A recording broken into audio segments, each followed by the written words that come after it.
Hey, Redcasters, be sure to subscribe to our channel and ring the bell to be notified about our latest videos. Go Big Red. And now, I am going to touch on something you didn't, which is Green Bay's play selection. First and goal on the 1.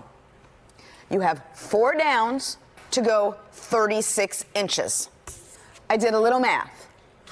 4 into 36, all you need is 9 inches per down to score a touchdown. Now, I remeasured my shoe because I wasn't sure whether it was 10 or 11 inches. This is 10 inches. 10 inches. So all you needed to do, if you're Green Bay, is take 4 steps. 1, 2, 3, 4. In these shoes. I could have taken 4 steps. It's not that hard. It doesn't have to be that hard. It's shoe math. 4 into 36, 9 inches per step, 10 inches, take 4 steps, touchdown, you're welcome. Welcome to the Go Big Redcast, the Husker Fan Sports Show.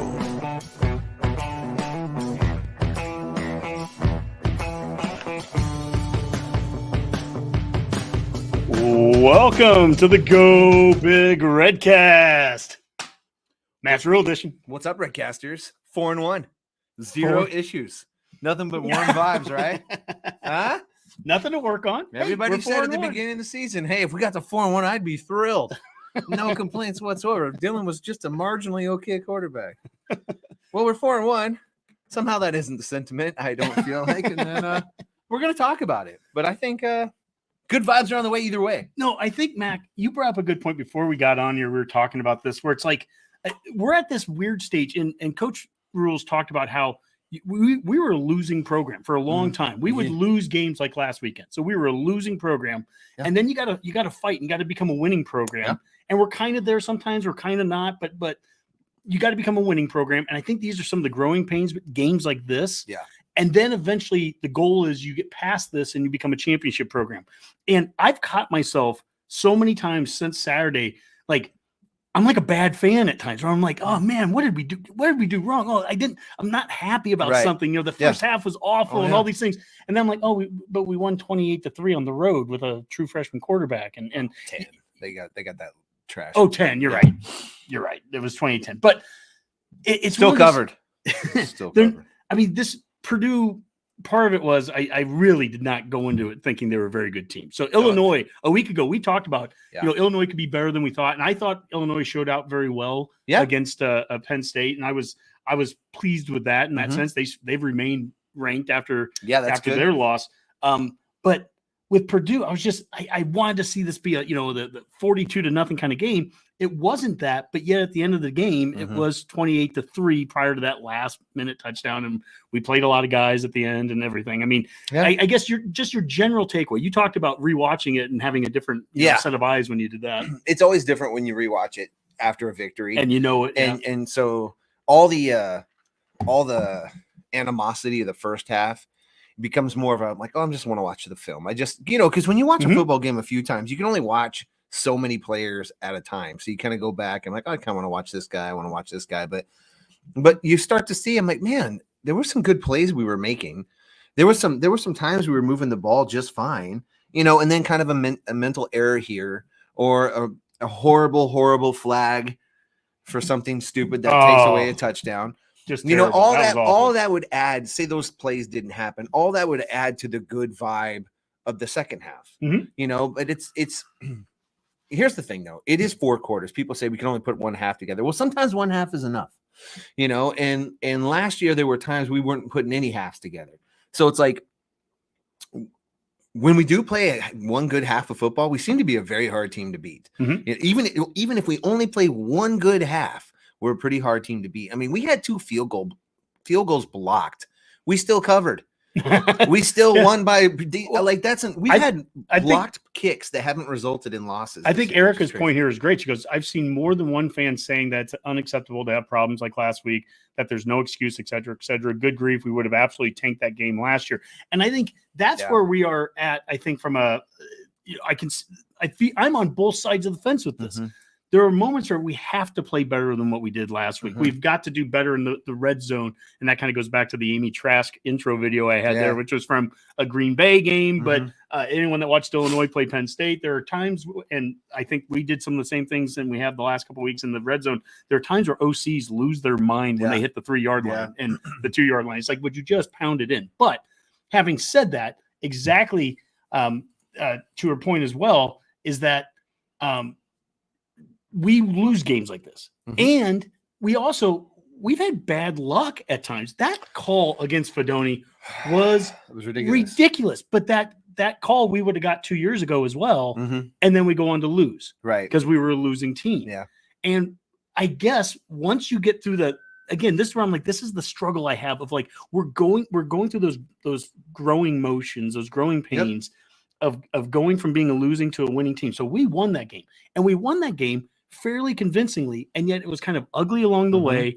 If you were watching it live, you're sitting there, beating your head in at times, but then you go back and you rewatch it with those different glasses on, like you said, and you go, hey, we played pretty well. We held them to, got 200 yards offense total. Especially on defense.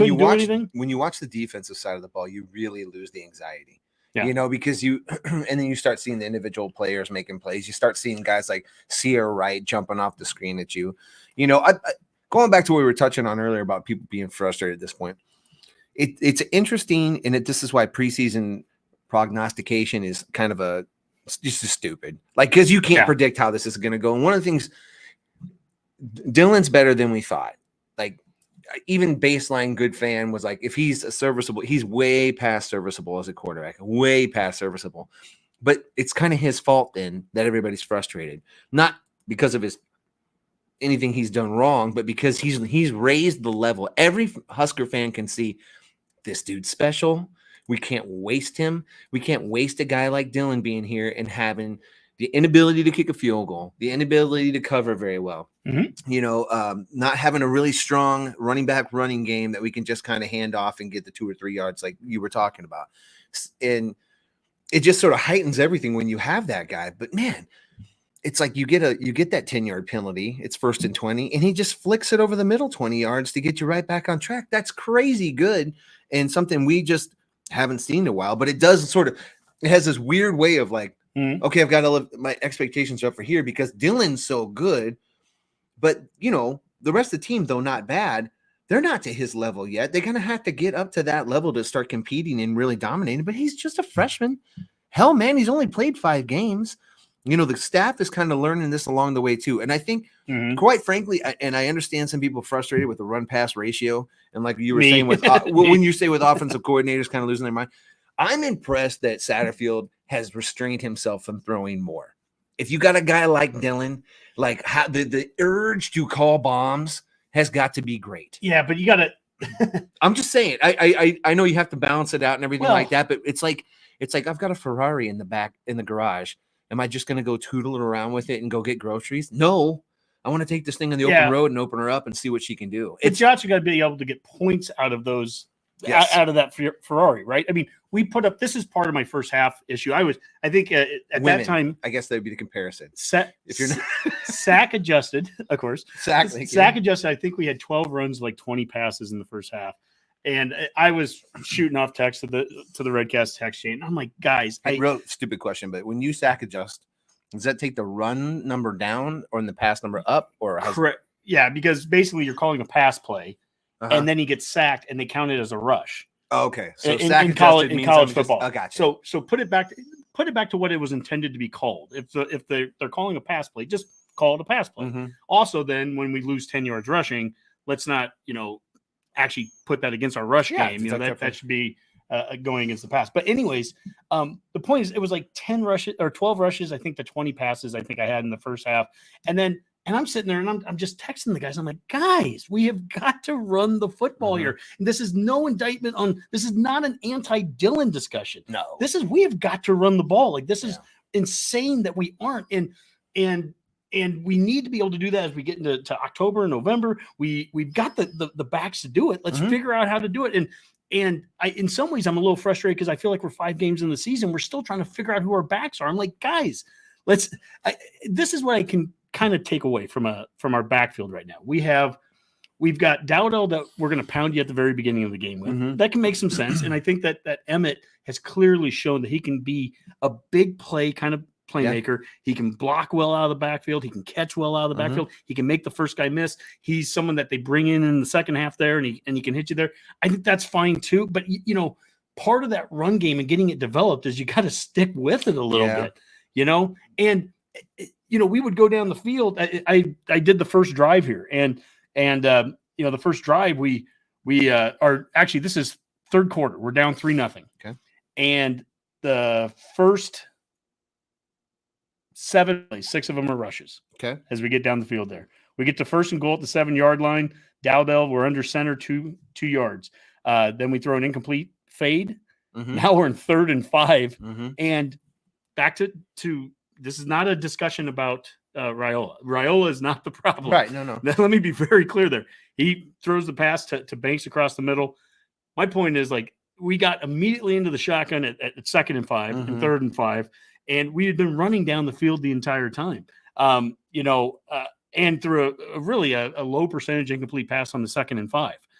We get down into the red zone in the fourth quarter. We're up 7-3, and then first and goal from the 5-yard line. We get under center and we do a jet sweep to Gabe Irvin, which he runs to the 1-yard line. Now I think that's a weird it's a weird player to have run the jet sweep. If I'm going to have Irvin in there, Irvin's the guy you want to hit going forward, not sideways. But even with that said, we got to the 1-yard line. So then what do we do in second down from the 1-yard line? We get into shotgun. We do a play action and quick pressure, and Rhule just throws it to the ground, right? Yep. Now we're 3rd down, 3rd and 1. We're in the shotgun, and we're handing it off to Nelson, our true freshman tight end, running up the gut to jump over the – and I'm sitting there going, what?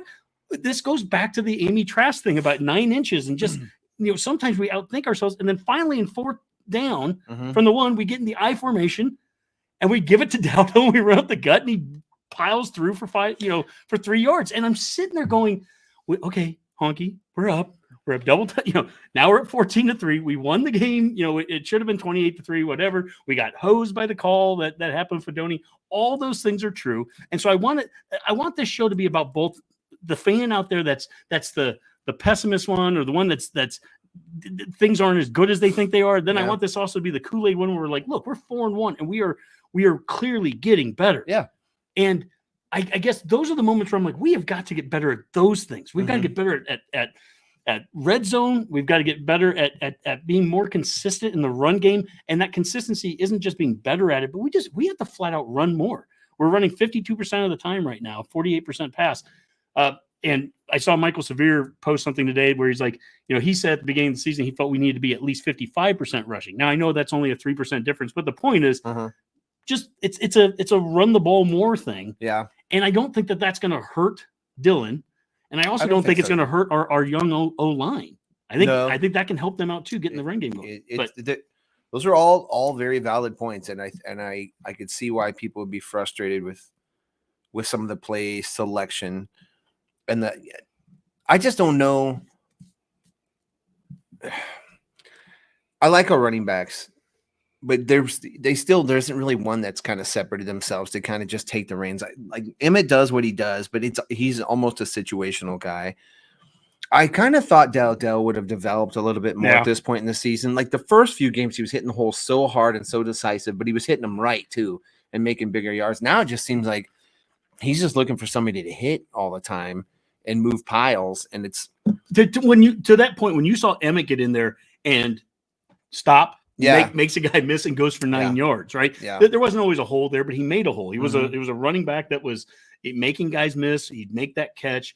And clearly we have different style backs. Yeah. And again, maybe I'm the one thing we're doing way better though is involving our backs in the passing game. Yeah. The way Dylan's able to throw those little swing passes and lead them and let them do stuff we talked about at the beginning of the season. If we could just see that, how much difference that'd make on the offense, it really has. I'd made like a lot to of see, difference. I'd like to see some creativity, a little more creativity, maybe in personnel groups. We talk a lot about 12 personnel, 2 tight ends. How about 21 personnel? How about 2 backs on the field? If Irvin's lined up there as the little slot back there and he's getting the jet sweep, point is there's ways that you can get Irvin on the field, and you can get a Dowdell on the field, or getting Ramir and Emmett out there together. That it's more than just finding ways to get 3 and 4 wide receivers on the field. Yeah. And I think that can be helpful in the run game too. We also saw, I thought this was we're going to get to some film a little bit later. There were 2 guys I wanted to highlight on film, and then Coach Rhule talked about them yesterday in the presser and said these are 2 of the guys that were kind of his under the radar dudes. But it was Alex Bullock on offense. Mm-hmm. The blocking he did, I thought, was fabulous. Yeah. And then Bushimi, the punter, a couple of things he did, and we'll show one of them. We've come out here a little hot, right? We're at least I have, where are we? Are we frustrated? No, not necessarily. I want to show this. And this is what Ken from Generation Red posts every week. And I think this is a fabulous string thread that he's been doing throughout the season. It's illuminating. He keeps adding it each week.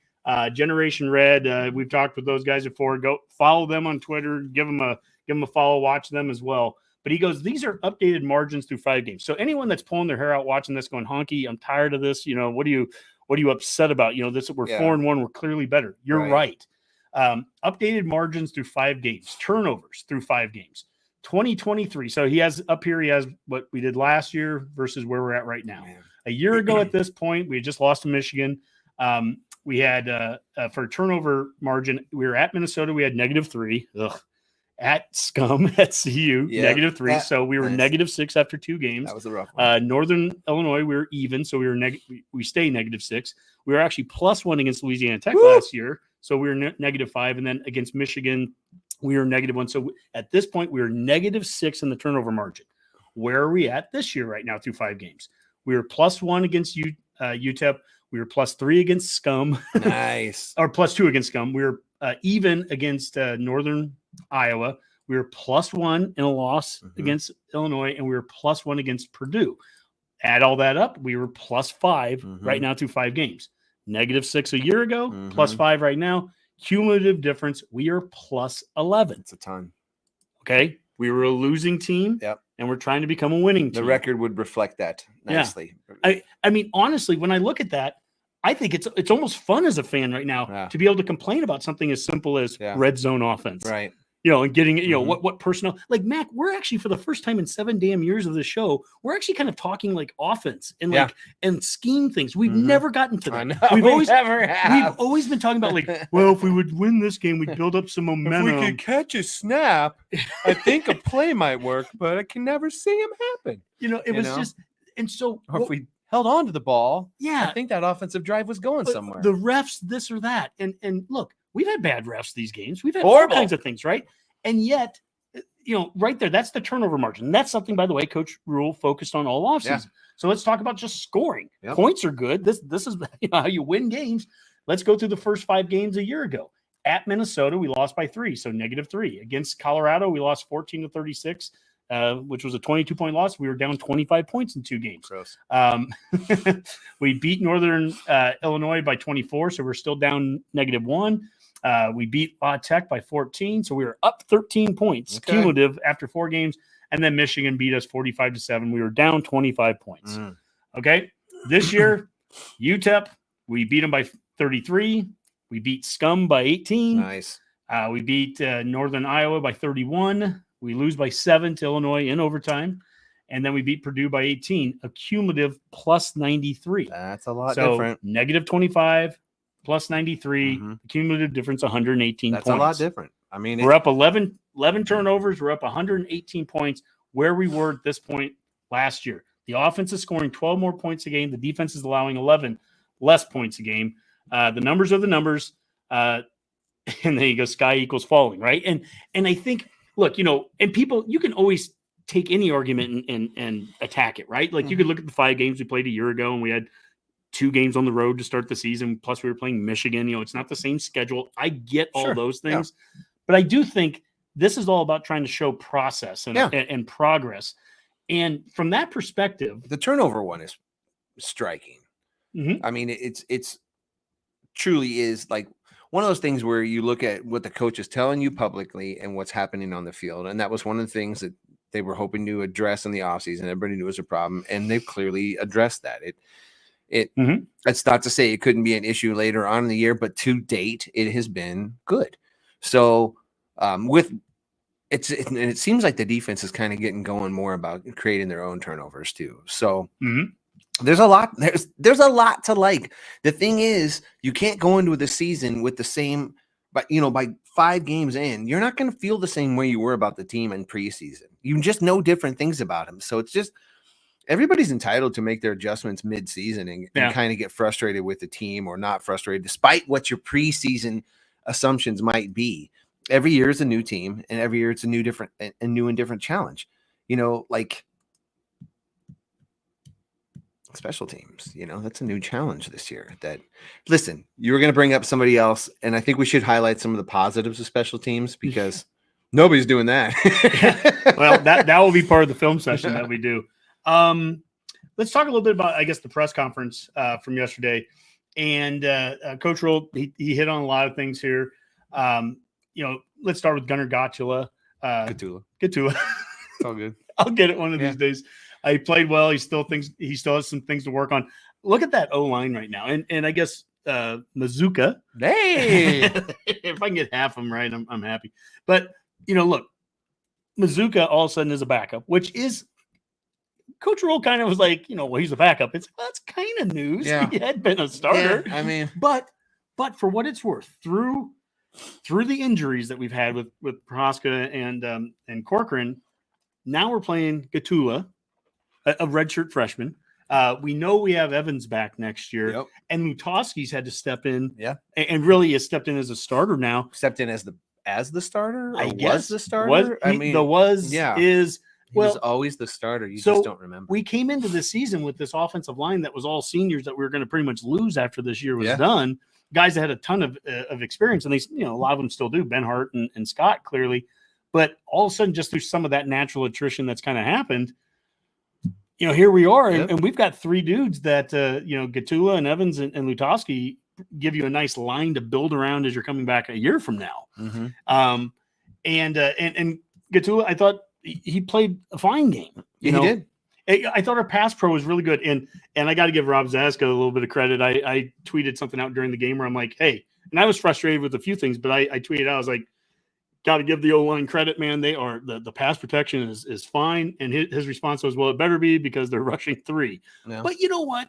I've also seen us. Yeah, I've seen teams rush 3. I've seen 3-man fronts get to us alarmingly quick to blow up a play that still didn't work. And how much? And how? Let's go back to let's give Dylan a little bit of credit. He's not stressing. And this is something that Coach Rhule talked about in the presser yesterday. You're only getting 57, 60 plays in a game. It'd be real easy, especially for a Porsche of a quarterback, a freshman quarterback, Ferrari that just wants to go downfield and get big play. No, Dylan's ability to just want to check down when it's not there. When he's got 6 seconds in the backfield, because the O-line, even with a back there, is blocking a 3-man rush. He's got a boatload of time, but he's not making a dumb decision either. Yeah, at least 2 of his incompletions were that throw in the dirt and that throw out of the back of the end zone. He might have, he's very good about just getting rid of it when there's nothing there and living to play the next play, which is just one of those things that it seems like it can take an entire career for a guy to figure out. Yeah. When to say enough's enough. This play isn't there. I got to give up on it. He doesn't have, I assume that's because he's supremely talented, that he doesn't feel the driving need to show what he can do every single play. What a wonderful feeling. It was I'm good enough. I'll have another play down the road. This isn't a big one. If it's not there, it's not there. He's different back there. He's different. And we're seeing the results. I'm part of my concern with this offense right now is, why wouldn't we start throwing it more? When we get more receivers in the portal this year, and we get it's going to be, we're going to morph into something this next couple years where the sky's the limit with the kids. So why not you do whatever you want to do on offense and really stress defenses out? To me, more isn't the right word with passing. It's and even with running, it is more actually, because I really do believe in this run pass ratio. But with running, I've also said we've got to run better, right? Yeah. We have to pass better. And that's not just a Dylan thing. That's a receivers have got to get open. They've got to, they've got to win one-on-one balls. We've seen some interceptions that have happened where the only two. They've got to pull those in, right? So we have to pass better. We have to complete balls better. I don't know that we have to throw more, even as we get better, but we have to be more productive when we are throwing. When we are completing 70% of the passes, we've got to be scoring points along with that. So at the end of that first half, when I'm looking at the 12 to 20 run pass ratio, and fair or not, I'm looking at it going, we have 0 points right now. And I know we've been screwed over by the refs on the Fedoni call. I know that.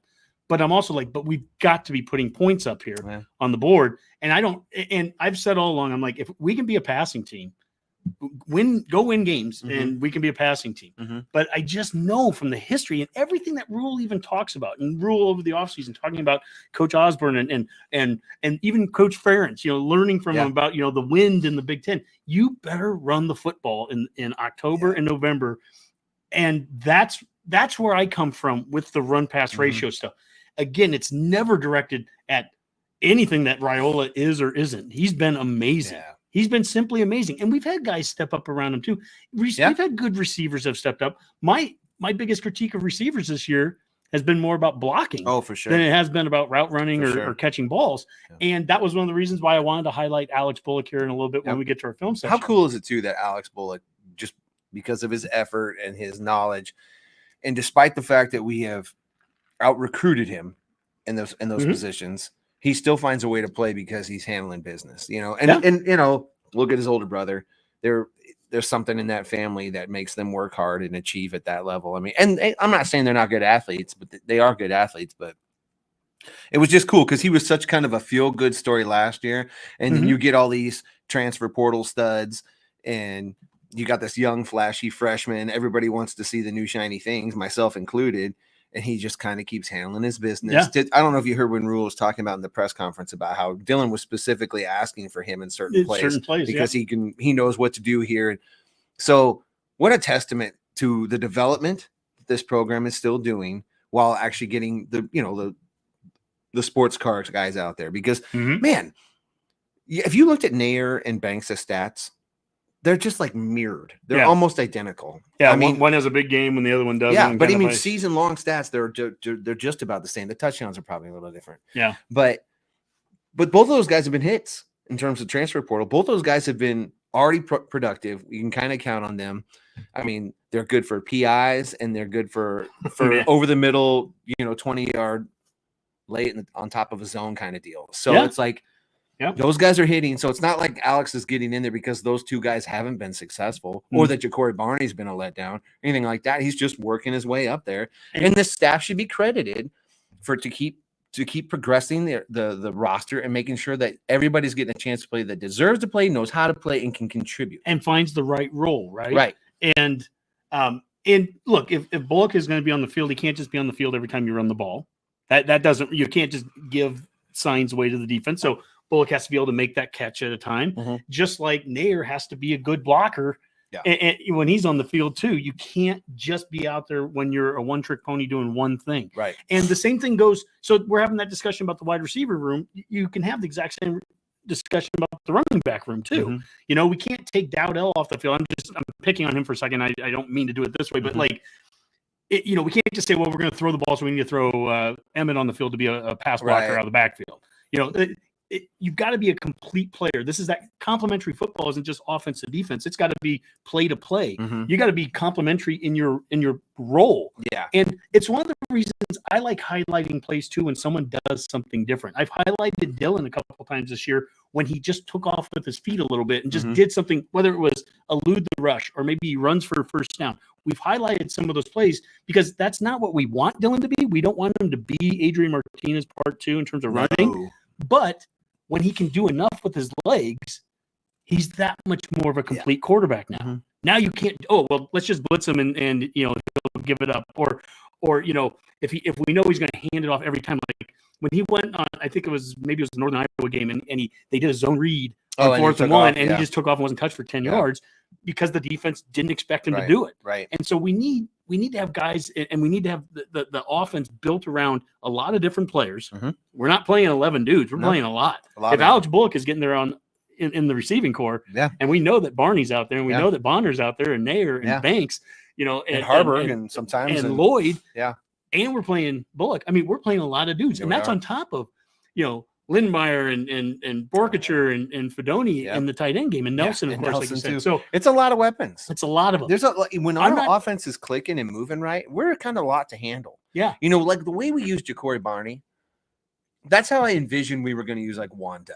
The jet sweeps, the quick outs. Sometimes we hand it off. Not lining them in the backfield, blocking 260-pound DNs. Yeah, it's opposed to putting a tight end in the backfield to try to jump over a pile. We put like a 5'10" right receiver in the back. Stop jumping over piles. I've never seen that work that well. I just like you see that all the time from backs. I'm like every time I see a back go up, they just get smashed in the middle and sometimes fumble. It never results in like. I think everyone's still stuck in those 80s where like Walter Payton is flying over the top I don't know. I just don't ever see that work anymore. Please stop doing it. To continue on a little bit with Coach Rhule's presser, he talked about Javen Wright at the end there. How cool was that to see Wright get on the field? He said to see the joy in Javen's face to play, that was a moment that will stay with me for a while. And that's cool. I don't know. Did they say, was it blood clots or something? I think. Yeah, I never really heard it officially, but sometimes people will mumble it out. You know, and you'll hear blood clots. So, I mean, that's just anyone our age. We can go back to the Tommy Frazier year '94 with those, and that's where you're talking. That's a whole different issue. Right. That's not that can be sudden death right there. Yeah, and so number one, we're happy that Javen is healthy. Very much so. Healthy whether he's playing football or not. But the fact that he was able to get down the field, I think they said that they thought maybe he could get back by USC. And so to think that here he is, it wasn't even October yet, and he was able to get some snaps under, that was great. Micah Mazuka, he was suspended the last game. He's been reinstated this week, and he is listed as a backup player for us. Matter of fact, we all knew that, right? Matter of fact, Javen Wright, as we said, he's back at linebacker. Well, Stephen Thompson, he has a sprained foot, but they anticipate him to practice this week as well. So, that's thank goodness we have John Bullock out there doing what he's doing. And then Mekhi Bayer. I mean, those two guys have made a very solid inside linebacking crew. But, we want to get Thompson. We want to get Wright back out there. And on top of Shavers, I mean, that's some good depth being built there as well. If you're going to have a good year in the Big Ten, it's going to take everybody you got. It's going to get into your depth. It's going to get deep onto your roster. And those guys are going to have to make plays to have any kind of success, because it is a brutal league, and it's a quite the wear and tear throughout the season. So and I'm still happy that we're getting Harburg in there as much as we have a quarterback. Yep. That's fantastic. I'm seeing a little more Thomas Fedoni in the game plan, or, at least get deeper. Downfield yeah. Too, Not these, like those to me, like when you get frustrated with the cuteness of it, I'm like, why are we flaring out the tight end? Like, why are we trying to get him? Or why do we seemingly only flare out? Like if once in a while, I get it, but man, it felt like we couldn't get Fedoni downfield more than 5 yards. We're taking him out of the play to block, to put the wide receiver who doesn't like to block for the tight end. It's like, I don't like that play. It's not good. Sometimes you just got to rip a play up and you go, it doesn't work the way we want. Rhule said he anticipates Tommy Hill will have a chance to play this week. It'll be a game time decision. That plantar fasciitis, I've watched a couple of Good Feet store commercials. I mean, that's no fun there. So. That's just one of the dumbest names. Plantar fasciitis. Yeah. It just doesn't sound. Is that turf toe? It sounds way worse than, or maybe I guess I've never had it, and I know it's not good because it can just linger. It just sounds like fibromyalgia to me. It sounds like something bullshit. Like really, really, really bad. Like I caught the plantar fasciitis. Oh, jeez, that plantar fasciitis. Call the doctor.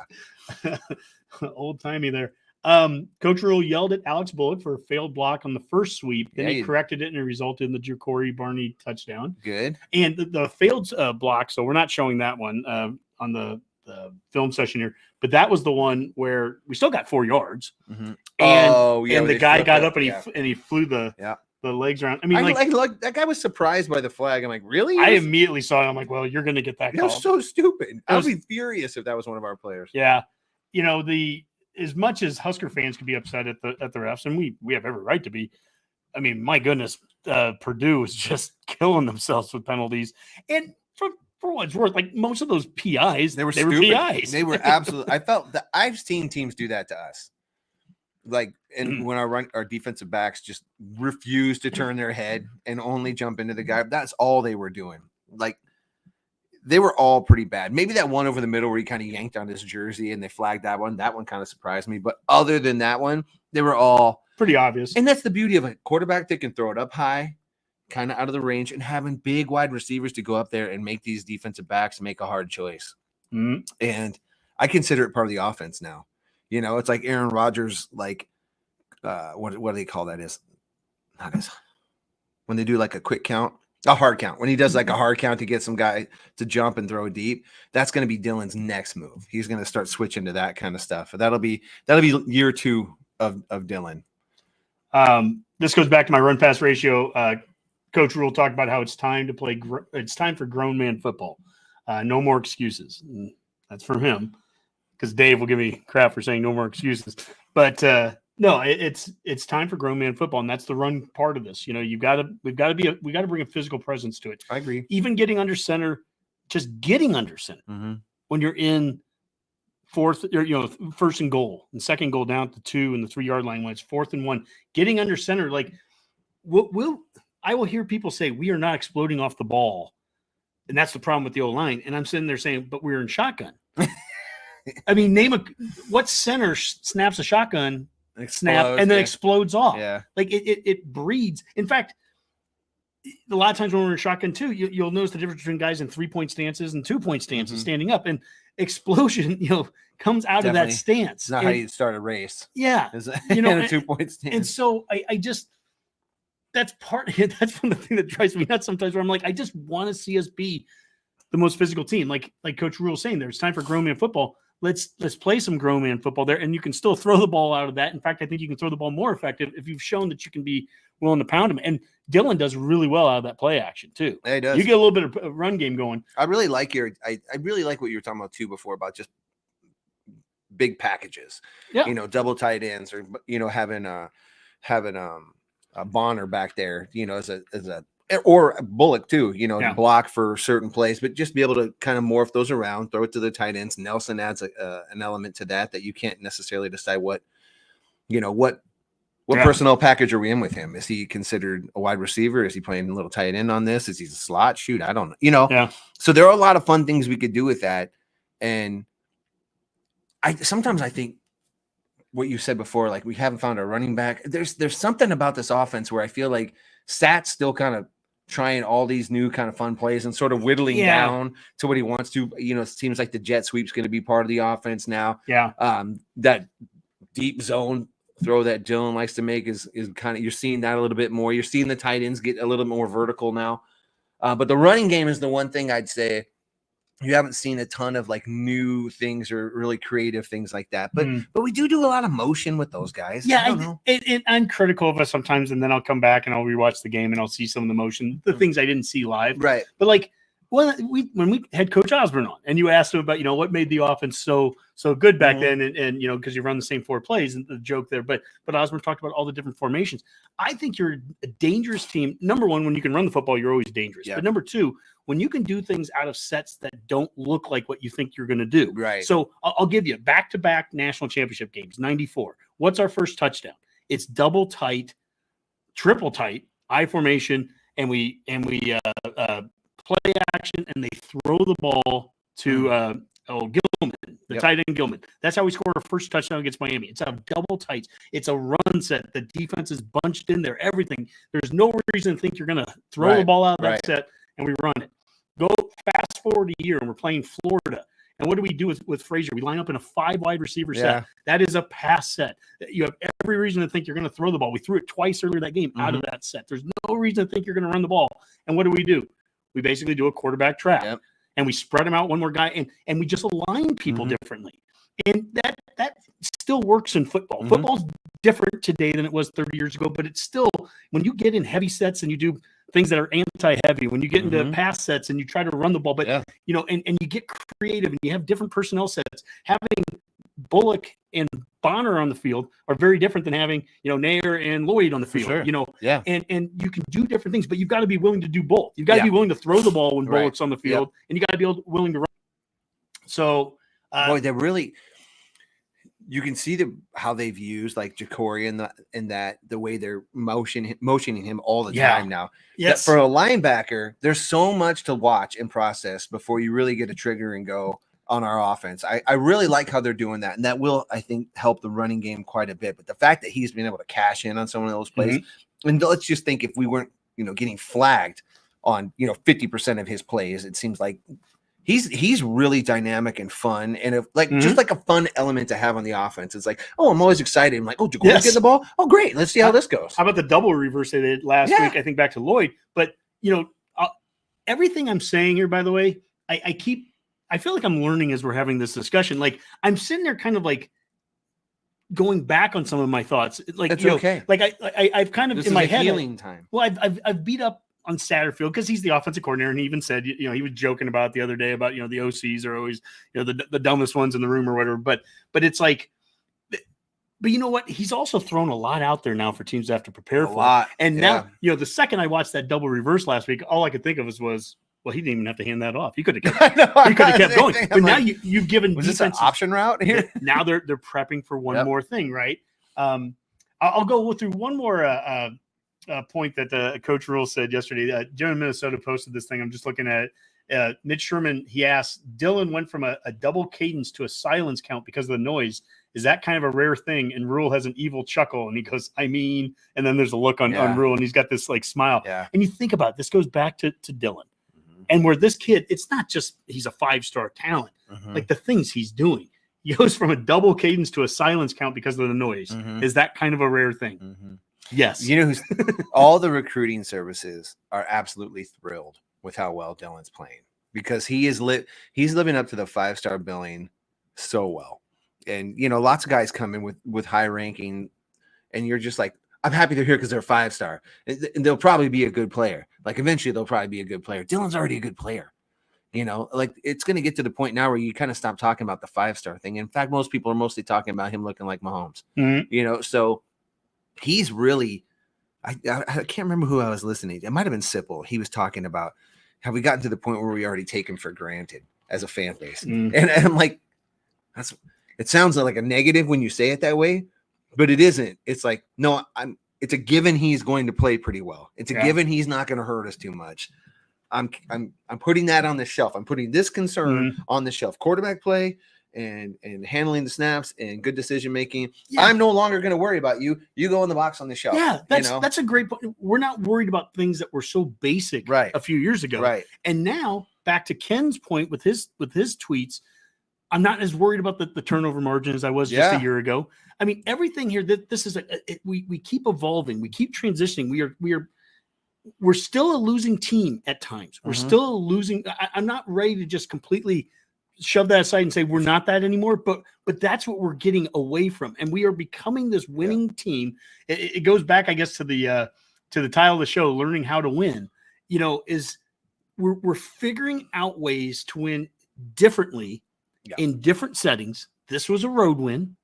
Yeah, we should never just take that for granted. Oh, well, it's Purdue and Purdue's terrible. I agree, but it's still on the road. All true. Yeah, we've lost to terrible teams before, right? We've lost to teams that weren't even in power conferences before, and we're figuring out ways not to lose. And quite honestly, for all the run-pass ratios and all the discussions I can have there, the guy who's been consistently in the middle of the reason why we aren't losing right now is Dylan.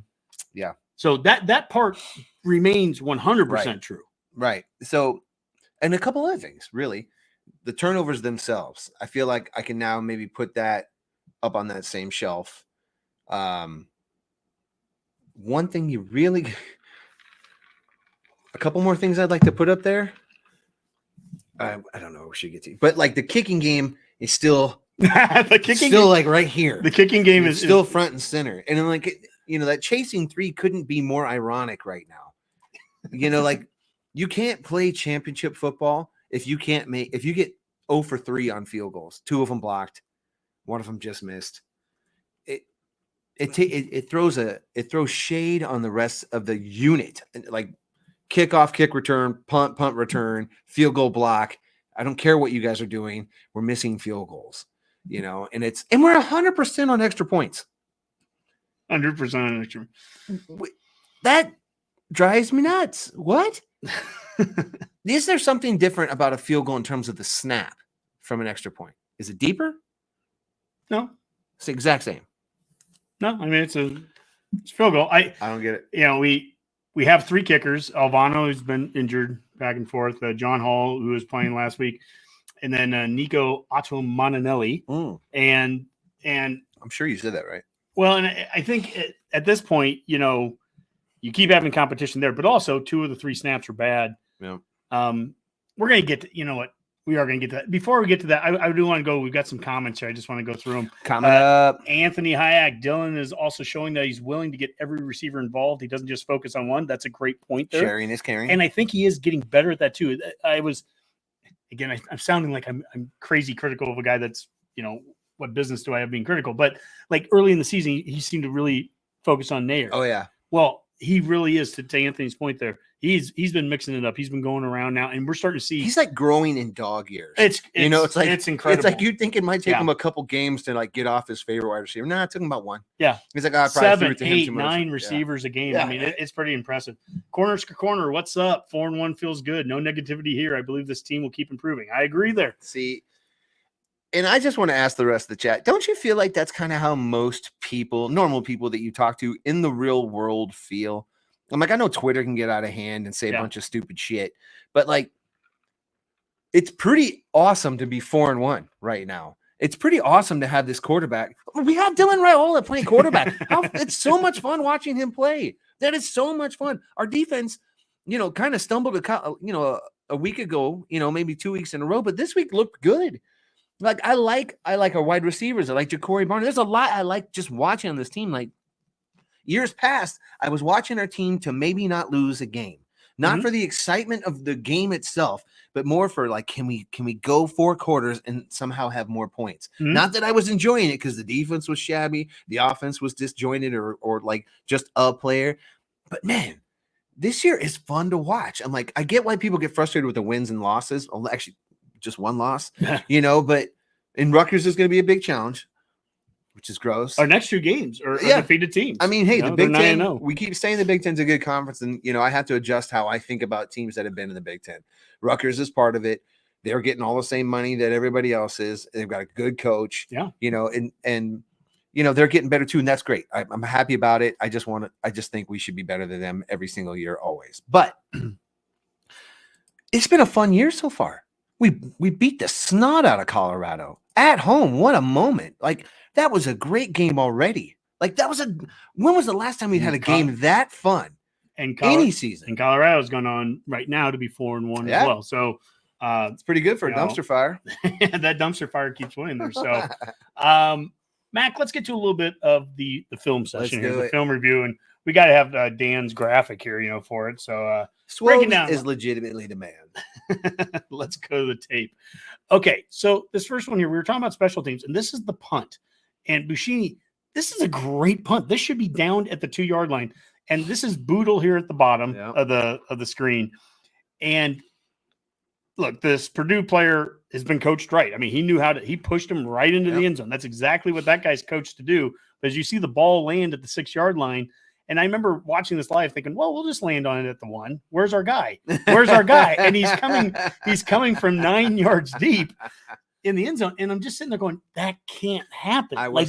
This is a special, this is special teams. Like, what a great punt there. That needs to be downed at the 1. That's what Iowa does. That's what Buschini's had a good year. And he struggled he struggled last year. I would say maybe struggle is the wrong word, but he didn't impress me that much last year. He's impressed me this year in a couple ways, but all of special teams isn't bad. It isn't all bad. There are things that we're doing right, even in the kicking game, even if it's just punting, we're doing some things right. So it's like, I don't want to throw the baby out with the bathwater when it could simply be, and I don't even know which snapper I'm throwing on the bus here, but if it's mostly our snapper, it sucks that that's when one guy can derail an entire but that play is a good example of one guy, and I'm picking on Boodle there, but that's because that's his role down there. Yeah. You can't get pushed 9 yards into the end zone. You can't. Yeah, that's not being physical. That has to be the role of that player. There is no value ever in getting into the end zone if you are a punt gunner. You stop at the one, totally. right? I mean, what am I going to do back here? I mean, I was watching it live. I was incensed. I was like, how would and rewatching it? Okay, I understand why it happened, but you can't let that happen. You can't get 9 yards pushed into the end zone. You've got to fight that off. That Purdue guy was coached to push that dude into the end zone because the ball might be coming and landing, and he knows that it's not helpful to have the guy standing at the one. So I'm going to push him 9 yards in. On our end, we have got to be that physical not to allow it. And so this gets back to your snapper point too.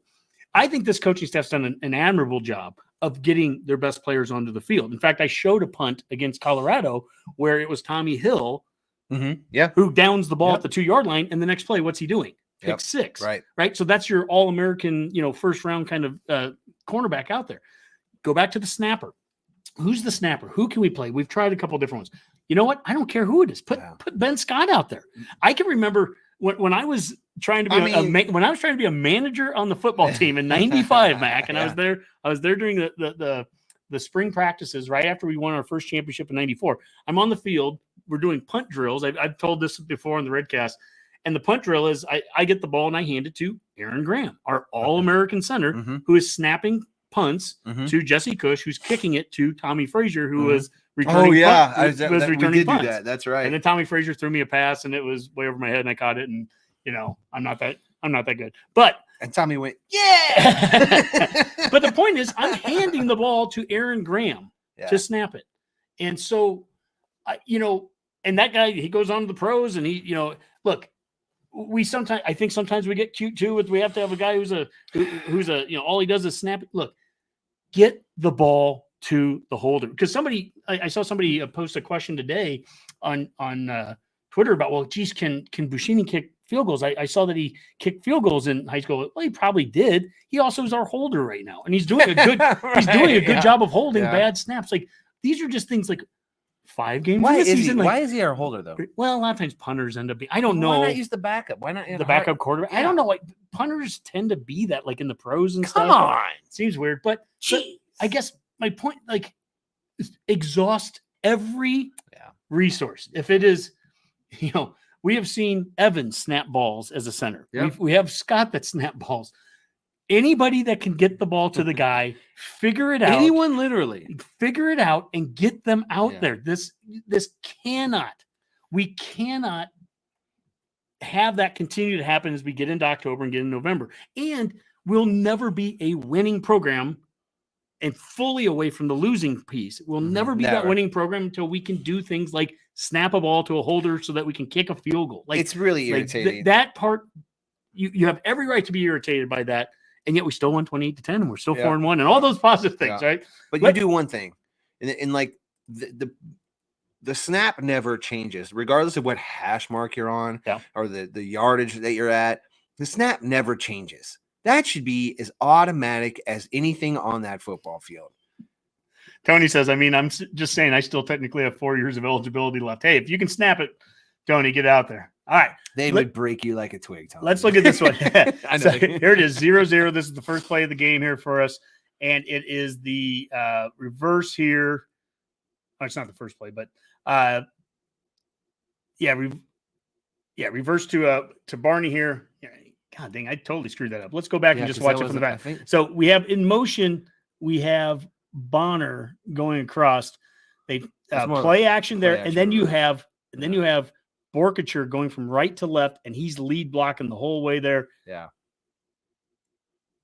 Oh, and that's that number 4 is that good player of theirs. And that's, by the way, that's Bullock right there blocking right at the line. Nice. So that's Bullock. Excellent. That's what I was trying to highlight out of this play. Borkature down the field. And Borkature's downfield on that one. Let's watch it one more time here as it flips over. But this is Barney with the big run. So we have Bonner going from left to right. So defensively, think of what all you're watching from left to right. Well, look at the linebackers. Now you've got a play action fake handoff there to Dowdell. You've got to figure out. You've got Borkature running downfield, and there's Bullock taking his guy out. That's a great play. That's how you get long runs. Is you have to have great perimeter blocking, downfield blocking. I mean, that's a great play there. And And that sets up a lot of things. Look at all what that showed there. Mhm. There was a fake handoff up the gut Yep. to Dowdell. So the next play, when you have all of that same motion going, and then you hand it off to Dowdell, ideally the defense they're watching a lot there. Well, you saw the linebackers just kind of freezing and waiting, and that allowed the linemen to get out there and steal them off the way they wanted to. That's they are doing a lot of fun things on offense too. They are doing things I enjoy that do incorporate sort of a run game, even if it's like a jet sweep or a little touch pass, a shovel pass kind of thing, which counts as a pass. But the way the run game is in college football nowadays, you almost count those, well, for sure jet sweeps, but the little touch passes. Touch passes are nice too, because if you drop it, it's not a fumble. Exactly. I mean, I don't mind that. Those little flare outs to the running backs, those are almost part of the running game anymore. And man, have those been productive this year because of where Dylan places the ball.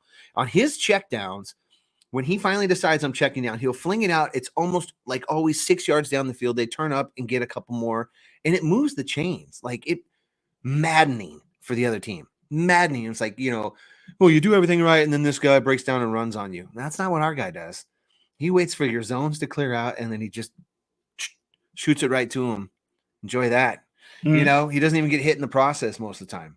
Now, it'll be interesting when we play Ohio State, and they'll have defensive linemen that can beat our guys one-on-one. Now, that will be the game where like, we say this every week. This will be the game. We know about this, but Dylan's going to face real pressure in that game. Yeah. Real pressure, and probably better corners than he's seen, and it'll just be the best team he's seen. It'll just be the best team he's seen. Yeah, it'll be interesting when we get to that point. And he'll still be one of the best players on the field at any given moment. He'll still be one of the best players on there, and he's on our team. And it'll be interesting to see when we get to that point playing them, how do we call a game? Are we conservative there, which arguably could understand why, keep their offense off the field as much as you possibly can. I don't know. Or, Rhule has been very adamant this year, especially in these early games, about, hey, we're going to call everything. We're not holding anything back for a young quarterback. We're going to have the whole offense out there. It'll be interesting when we get to that point. Though, like when our offense is cooking, we don't stay on the field very long. We just kind of have chunk plays all over the place. And it's not even like, the run and gun kind of deal where we're trying to, pace somebody to death. It's just like we're making pretty decent plays out there. I understand the frustration of a lot of people, and myself too, during the game. Like, I woke up for that game, and I should have slept through the first half and got a little more sleep and watched the second half. So, like, in the first half, I was tired, so I wasn't like emotional about it. You work nights, number one, so you're not just being lazy. Sorry, let's be very clear there. So and I was like kind of watching. I'm sort of still dead to the world. I'm like, not good, But I wasn't. You were probably up and ready to go. And if I'd have been in that mode, I would have been just like where you were. But fortunately, I didn't really wake up until the second half, and that's when things kind of turned around. But it's funny when you go back and watch, and I'm sure everybody, or most people watching us tonight, are psychos enough to rewatch the game several times too. Although Peacock on their replays, you can't fast forward commercials, and they make you watch monster long commercials, like 50-second blocks, and if you're trying to fast forward through it, they'll make you watch another one at the end of it. That's horse shit. I'm still trying to figure out if I'm gonna, vote for Fisher or Osborne, and that's as deep as we're gonna get into in politics on this show. But all I know is I had about 25 commercials of each during that game, and I'm like, oh my god, not a huge fan of the Peacock.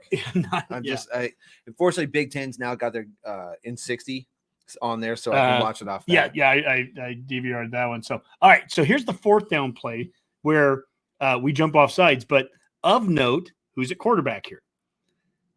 That's Harburg. That's H&H. And so, and you can tell he kept the ball there. So we got to see just enough, and this is going to go on loop here. So in motion, we have Liebentrick going, and then, but Ben Hart, our right tackle, and I've been a big supporter of him in other plays over the course of our film session. So I'm not, again, I never try to pick on one guy, but here your sixth-year right tackle is jumping off sides on 4th and 1. Right. That can't happen. Well, it gets really rowdy in Purdue. And Coach Rhule talked about that yesterday in his presser. We can't have that happen. That just, and those are the mistakes that just kill you in games when it's 4th and 1. But for what it's worth, about 10, I didn't even catch it when it was live. I didn't catch it that was Harburg on the field. Oh, I guess I didn't either. And it wasn't. I posted something a few minutes later saying, hey, our offense is a little stagnant. And I've said this a couple times in a couple games where I'm like, let me be very clear. I am not saying bench Dillon. Yeah. I'm saying maybe, mix it up a little bit, throw Harburg out there, have him, get out there for a play or two, run some different things, make the defense have to, attack something different, and not realizing that he actually did get out there on the field here on 4th and 1. And this would have been a Harburg run. But look at that corner try to. But look at what this fight Dillon. I mean, on the bottom. You can learn a lot from this play, and this play didn't even happen. Mm-hmm. Look at how hard this outside linebacker on top crashes down. Like he knew that's what he needed to do, and he blew it up. If this would have been a real play, it would have been Harburg might have been able to get around that and then get to the corner and get the yard. But this guy knew how to blow that up, and he got inside of Bullock, who's the top guy. Liebentritt's pulling, but Liebentritt had to go and pick him up. That was going to be a mess. Yeah. So and I love the play call. Mm-hmm. I love the design, but this is what this is what defenses are watching. Mm-hmm. This is what Rutgers is going to try to do when they get into those kind of situations at 4th and 1. And part of me also looks at this and I go, it's 4th and 1. Shotgun. Maybe we get out of the shotgun. Maybe we get under center and we just, not even be cute there. We just try to pound it for a yard. When somebody says, yeah, but Honky, we don't have the line, we haven't been able. I hear all the excuses why we can't do it. Well, then let's go to 4th and 1, 4th and goal, and look at what we end up doing after getting into shotgun 2 plays and throwing an incomplete pass. There's Liebentritt. Mm-hmm. That was a good play. And Rhule talked about how Liebentritt didn't make this block in practice against Buford, going good on good earlier in the week, but then here he makes this play here. But the point is, that was an offensive line. I guess you could that went up. that. Look at the defense. You can count every defensive player's in the middle there. I mean, they know what's going to happen. We know what's going to happen. Sometimes you just have to be able to line up and do this. Here's the thing. Okay, he goes over the top there, and which I just said doesn't ever work. But he went over the top on the side. But the other thing is he didn't have to jump at all. Did he jump or did he just kind of he falls? He falls. Jump there. Oh, you're right. He just goes skying over. He could have just walked around the block. That's what I'm saying. I like his attitude. He needs to calm it down just a skosh to get the read. But I mean, I guess you get a little bitchy, talking about a touchdown. But I'm just saying, I think these would lead to bigger plays later on for him. I think he'd do himself a service if instead of the first contact he makes is with a linebacker, it's a defensive back. So make that first guy try to miss, and then punish the DBs. Next play I want to show here. This is a screen pass here up top, and I love the 3 middle guys here on the line. So actually, just the 2 guards. Evans there, he's the one kicking out right now, and then Lutovsky getting down the field here. And first, Lutovsky, I think is kind of go faster. He's taking his time, and here's Evans like go. I mean, I appreciate him using his blockers too, but that had to have been frustrating as hell. It's like, would you run? But how about this for a how many years have we tried to throw screens and we've been terrible at it?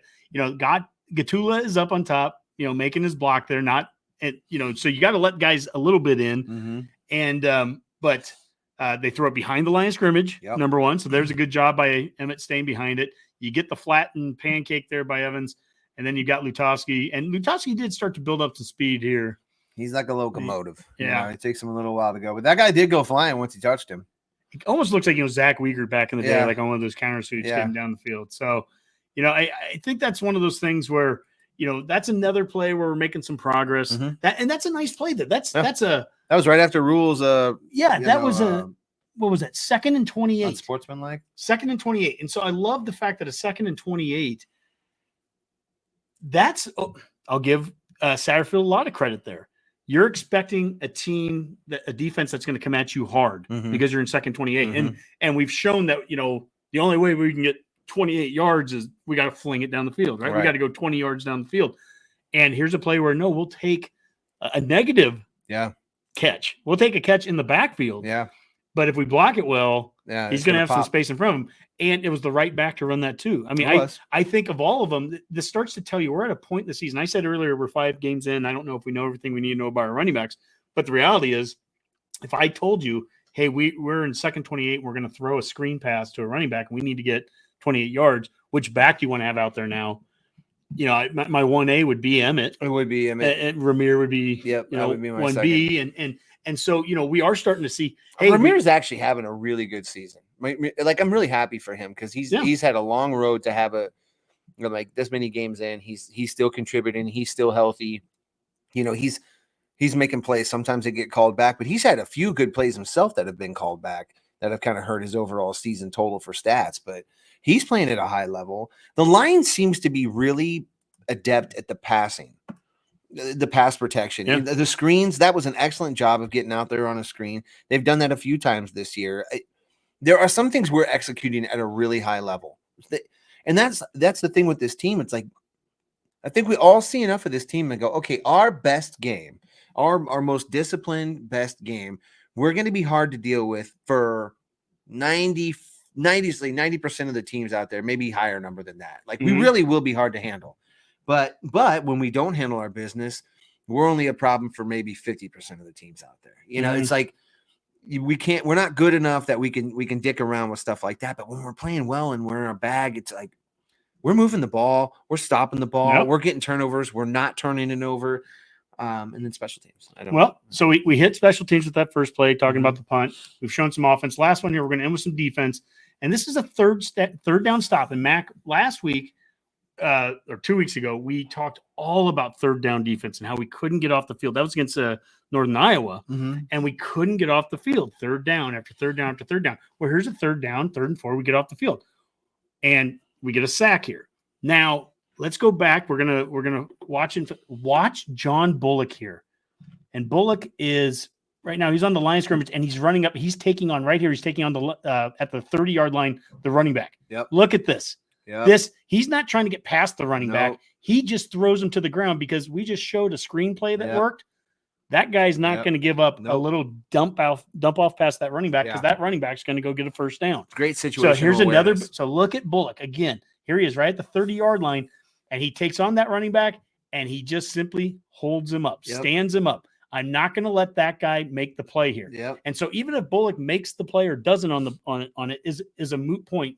Bullock is not going to let that running back make the play. He's playing so that well. is so smart. Yeah. So, whereas I could easily highlight his interception pick 6, right? And Coach Rhule yesterday in the presser talked about, all the things that Bullock is doing well. He goes back to the pick 6 against Colorado, where he's the one that cuts off the Hunter across the middle, which forces Shadur to go outside. Anyways, he does all these little things. The fumble against Illinois. Strips the fumble, right? He gets a pick 6 in this game. He gets the pick 6 here. But on this play here, on a 3rd and 4, where we have been so snake bitten at times of not being able to get off the field on 3rd down. That's been our defense. If I could be critiquing our defense at any point this season, it's been we haven't been able to get off the field. Yeah.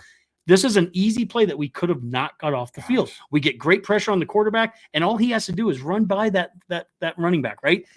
Run by him. Maybe you'll sack the quarterback. Guess what? You won't. No. And the quarterback's going to throw to that running back, and that running back's going to be going for 20 yards. Yeah. Oh, yeah. And this is something, there's not a stat for this, but he just took that player out of the play, and now the quarterback has nowhere to go with it. Right. Oh, and you've got a rush helling down on you. Yeah. And now you're getting sacked. Yeah. Look at the middle. Look how the guys in the middle just blow that up there. It's all coming back in his face at the same time that the outside guys are collapsing the pocket. That's just excellent defense. Excellent defense. Yep. And I want to say, and I think this is the one that Kai Wallen got the sack. So again, they were, and James Williams had 2 sacks in this game. Yep. So again, Coach White, he is not afraid to play a lot of different guys. Yep. In fact, I think he did a little better job here in this game against Illinois. I know Robinson and Nash had a real heavy workload, and I think this is one of the things you just got to. They're keeping every game. You're getting better. You're playing more guys out there, and you can't be afraid to throw some of those guys out there. I mean, this is a big sack here on a 3rd down, and it's nice to have guys, like Wallen out there on the field. Oh yeah, in a big play for like sure. That. So. That's man. We of course we go for an hour because that's what we do. But Mac, to me, it's like we start the show off focusing on how some things were tough to watch or some things it wasn't as perfect of a game as I had things built up in my head. We're going to win like this, And at the end of the day, when you see all this, it's not a perfect team yet. I want to see better things in goal line. And yes, the special teams has to get better and all that. But they found a way on the road to win convincingly. Yeah. It maybe didn't happen as fast as we wanted, but at the end of the day, at the end of the game, there was no concern if we were going to win or lose that. As you said, they hit the spread. Yep. And look, we got to 4-1. And I mean, there has to be an appreciation for that. We're 2 wins away from being bowl eligible, which is what we said was the basement for most folks, right? Well, we said coming into the season, Mac, you and I are very, very high on saying that we felt that we should be bowl eligible by the time we get to Ohio State. Yeah. I'll be 100% honest with you, and it's not disrespecting Rutgers, it's not disrespecting Indiana. I still believe that. Yeah. And I know those two teams are 4-0 and 5-0, so they're 9-0. I mean, honestly, how fantastic is that? It's fantastic that Indiana, because we all thought that was going to be the weak part of the schedule. And Indiana is ranked right now, and I think they play Northwestern this week. They'll probably win, and there's a good chance that we'll go on the road and play a ranked team. I think we match up well with Indiana and the style that they play. To be 100% honest with you, there, Rutgers. This is a game that it's not that it scares me, but this is a game that it's a prove it game for us.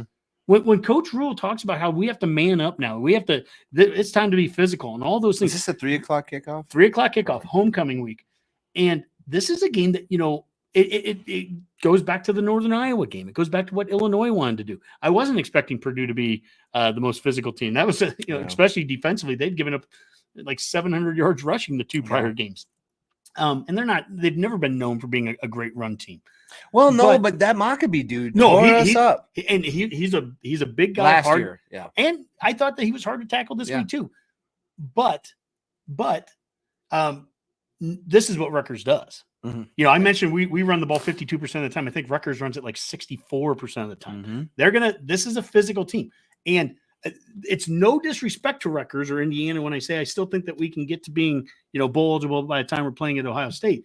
But we need to win a game like this against Rutgers. We need to win a game against a team that wants to line up and just be physical and pound it. Yeah. Okay. That's kind of what Illinois wanted to do there. Yep. For a lot. And we had our opportunities to win. We had our opportunities and that one's over. And Rutgers is a game that we have to come out and we have to be the most dominant team, the most physical team. We have to take it to them. We have to take it to them. And pardon me if I say that doesn't happen by coming out and throwing the ball 5 of 6 times on the first drive. In fact, what we did when I talked about the first drive in the third quarter when we're down 3-0, we're down 3-0, and now you got to throw because you're coming from behind, right? We've always been told that. No, 6 of our first 7 plays are runs, and when you get down into the goal line and it's 4th and 1. What do you need to be able to do? Could we have thrown for a touchdown at 4th and 1? I'm sure we could have. But sometimes you've just got to get under center and you've got to explode off the line and you have to have some big bodies on the field and you've got to be willing to just be physical there. On that goal line series, I didn't mind the one toss. Was it Neo or Banks? The kind of fade. The little fade on the second. You're talking about that one. Yeah, I don't mind that play. You see that play a lot in the NFL. It's one we should explore to see if we can do it. And we were playing a team that was, getting DPIs on us. Right, but then the play action one where we had to throw it in the dirt afterward, that one was frustrating. But that was a different drive. But was it the different? Okay, that was a different. But I like that we're exploring a little bit. Some of it's seeing what all can we do with Dylan. Is this play now in the book? I'm like, can we make this play happen with these wide receivers? I kind of like to see us do it with the tight ends a little bit closer to the goal line, a little bit more than the wide receivers. But whatever. I totally agree with you though. Like the best medicine would be able to line up under center with a fullback, double tights, have a Bonner out there and just run it straight at him. I mean, and I guess this is just still the Husker fan in me. We should be able to do that against a team like Rutgers. We should. I'm sorry. We should. It's still if recruiting means anything, all those things, we still. I think Shannon's a great coach. I'm not saying. Yep. This is a good Rutgers team. This is a good program for Rutgers. But if we're building the way we're supposed to be building, and we've recruited the way we have, I've said this a billion times, but this game, like so many of them, is just about us. It's just about how we choose to play, how we choose to come out, and we will decide whether we win or lose this. Rutgers won't. Yeah, it'll be us. Husker Game Day on Twitter. He posted, what's the thing that it was essentially the question was like, what's the thing that scares you most about Rutgers? And my answer was Nebraska. Like it literally is how we're going to come out. Tony here, great point here. He goes, Purdue's defense rushing stat is misleading, though. They were previously playing teams with mobile QBs that were getting a bulk of the rush yards against them. You're not right, Tony. And I'll say this, it's kind of like, there was a vice presidential debate tonight, and like they have like, fact checkers and stuff. It's nice when we're doing a show and there are stats, and stats, you can always take a lot of different things from a stat, right? So, especially if I'm trying to create a narrative that we need to be more physical and run the ball and stop the run, I can use a stat to some advantage, but there's times like Tony, what you're saying there, there's nuances to stats too. Mm-hmm. But I will just say in general, this is more of a general thing about Purdue. We should always be more physical. Mm-hmm. And we should always be able to run the ball against Purdue, and we should always be able to stop the run from Purdue. That should just be – that's one of those like non-negotiable. That needs to be Nebraska at its core. That's what we have to be. I would say the same thing about Indiana. That doesn't mean Indiana can't beat us doing something different. Yeah. But we better not get out physical against Indiana. Right. And against Rutgers wants to be physical against us. We just simply have to be better than that. We have to be better. We do. And so, we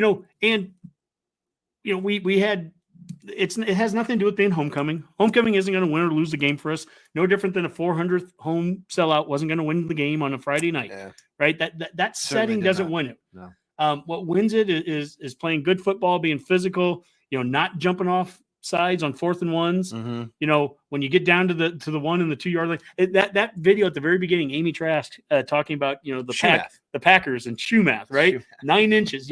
It's first and goal at the 1. You need to get 9 inches. She's talking about the Packers. I was talking about SAT. I was texting the guys as we were watching the Illinois Penn State game, and I was being snotty about it. And the guys on the Redcast would agree with this. I was being snotty, and I said, "Watch this Illinois team. They'll know how to get the ball in the end zone at the 1 yard line." And Illinois showed me off well. They got into the shotgun, snapped it over the quarterback's head. They went back about 20 some yards, had a penalty or two, I think, and ended up missing a field goal to finish they could have gone into half up 10-7. Instead, it was 7-7 at half at Penn State. And all I could think of was, what is wrong with these damn OCs? I was as mad watching Illinois play Penn State as I was at any point in the Husker game. I'm like screaming at the TV, like, get under center and just prove me right. I'm so right. Oh, so mad. Skip brought up the Peacock replays. Yeah, they don't like show replays, but what they do like to do is put a microphone right next to the Purdue train horn. Like, listen, that was getting so obnoxious. Like when we were down the goal line, it's like, oh, the whole time. There's got to be some rules about how long you can play something that obnoxious that long. But I remember texting you during the game about how annoying I found that damn thing was, and then I thought, man, I wish we had one of those for the other team, because it's obnoxious how long they'll play it and hit it. It's like, and Peacock, like it would drown out the announcers sometimes, which wasn't bad. No, because they weren't very good at it either. Like, whatever. But yeah, Peacock. Well, Mac, I don't know. This has been a lot of fun. Hey. I've enjoyed. I hope everyone watch along. We've had a great crowd here. Thank you so much we've covered worse seasons, bro. I'm having a pretty good time this year. This is wonderful. I mean, it sounds like we've just beat this team up for an hour and a half. No, we haven't. This is actually what Mac and I have wanted to do for 7 seasons. This is all love. This is diagramming and this is what we used to do before we ever did the podcast. We would go out to the bar and we'd be drinking and we would just be talking about, like, we need to do this better, but I like how we did this, and we need to do this, but I like how, and it's a give and a take, right? Mm-hmm. And for 7 seasons, all we've had is, well, maybe if we fire this guy, or if this or if this happens, or once we convert this tight end into a center, everything should be fine. Why is Wandell blocking DNs? And you do that. And we could never get to the point of having these kind of conversations. It was always a transition of when it will get better next year. It will get better 2 years from now. Boy, even last year under Rhule, gosh, we started with 2 games on the road and the turnovers and we've had all these injuries, and now there's just no momentum. And this season we've got some momentum. We're as close to being a good team as we have been in a long time. Yes. We're very close to being a really good team. I think we're close to being a winning team. Yeah. I'm going to keep harping that. I'm using rules, verbiage there. I'm not ready to say we're a winning team yet, but and the reason I'm not ready to say that is because I think we all have it in the back, the pit of our stomach of, but Rutgers, what if they come out and do this? Now we have to be at a point where it doesn't matter if Rutgers, we know what Rutgers is going to come out and try to do. We know it. Yeah. Why can't we know what we're going to come out and do? It's not just about adjusting to these guys. What are we going to be good at that we're going to come out? And when they walk out that tunnel during Sirius, when they walk out the tunnel, you can see the painting on the side of the wall. It says, be the most physical team on the field. That should be a non-negotiable. And so it doesn't matter if we're playing Indiana or if we're playing Rutgers. I don't care who the opponent is and the style that they play. We have to be more physical. We simply, end of story. We can play winning football regardless of the opponent, and a winning football program would handle business these next 2 weeks. That's right. And then the coin flip, I know it's not a coin flip for most of the nation. The coin flip's Ohio State because they're the standard right now. Yeah, where are you in the at? Conference? That's exactly right, Mac. You go out and you beat a team that plays the style. Schiano's a great coach. Rutgers, the quarterback last year was the guy at Minnesota. He's got some mobility. Kaliak McManus. Yeah, if you think I can't get Mizuka's name, I can't get Gotchala's name right. I'm excited. There's no way I'm going to get that one. I didn't realize he was the quarterback, and I'm thrilled because we owe him. Yeah, and look, they're going to try to come in and play a certain style of ball, and a winning program. If we are transitioning to that, then we have to take care of business at home, at homecoming against that team, and we have to be able to beat them at what they do best. We need out physical, and then we have to turn around a week later and go on the road and beat a team that we certainly win on paper against from recruiting and all that. This is a coach in his first year, but they do a different style of play. I'm not expecting the same physical approach to Indiana, but the point is back to a winning program. We've got to take care of business, these two. And then when you do get to Ohio State, then a winning program, how do we – it's not about even winning and losing against Ohio State. Right. It's about not going out there as a top 10 team like we did in 2016 when Dave and I went out there to watch it, and you lose 62-3. Right. There's – I love the approach that Coach Rhule does about process. It sounds so Coach Osborne like. We did a show a couple weeks ago where we called it boring, and boring is good. Boring is good. It's process. It's not even about the outcome. The process is these are our goals. We're going to get so many yards rushing. We're going to hold teams to so many yards rushing. We're not going to have false starts on 4th and 1s. All these things. And if we do all those things and the other team still beats you, you clap as they walk off the field. But if you're jumping off sides on 4th and 1 and you're doing things that you would look back after the game and go, geez, maybe we don't line up in shotgun at 4th and 1 and at the 1 yard, maybe we just get in our center and pound, Yep. Progress at this point of the season, like for me, I feel like the offense is kind of what the offense is going to be. We'll some of the games will be more in sync than others. The defense is pretty good. It has its weaknesses and sometimes those get exploited. But both of those things are good enough to win at a pretty high level. The only thing I'm not very confident in is the special teams improving at this point. I think I texted you that during the game. I feel like it's safe to say at this point, the special teams, the kicking part, the place kicking of the special teams, I don't have any faith in getting better for the rest of the year. That being said, okay, if it's not, then the mentality in offense has to change a little bit. The only thing these are long parting shots. I know. Well, they're not even parting shots. Right? The only way that we get better at kicking is that we don't have to do it. Well, that would help.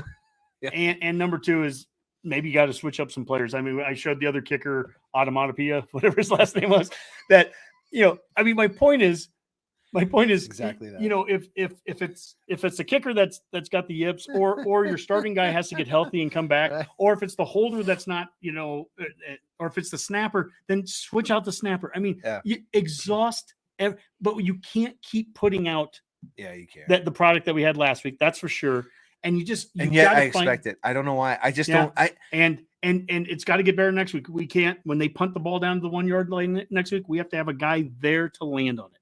Yep. So there's certain things there's still so much room for progress. 100%. So much room to get better. And yet we're 4-1, and yet we just beat the team 28. Who you picking this week? Well, Nebraska. That's what I'm saying. Also, one quick reminder, PSA. You're doing better. Okay. See that?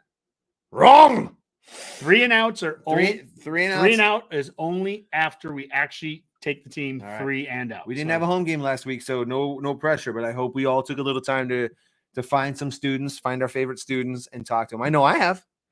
I work with some young folks, and I'm like, hey, it's an education. Like, hey, just let them know. Just a couple things. No big deal. I'm not mad. I love the enthusiasm. I just want them to be right with it. So we're going to keep pushing that forward throughout the year until we start seeing some improvements. Anyway, God bless y'all. Let's get another win. We're four wins in, man. Come on. Come on. All right. Till next time. Matt's Rule.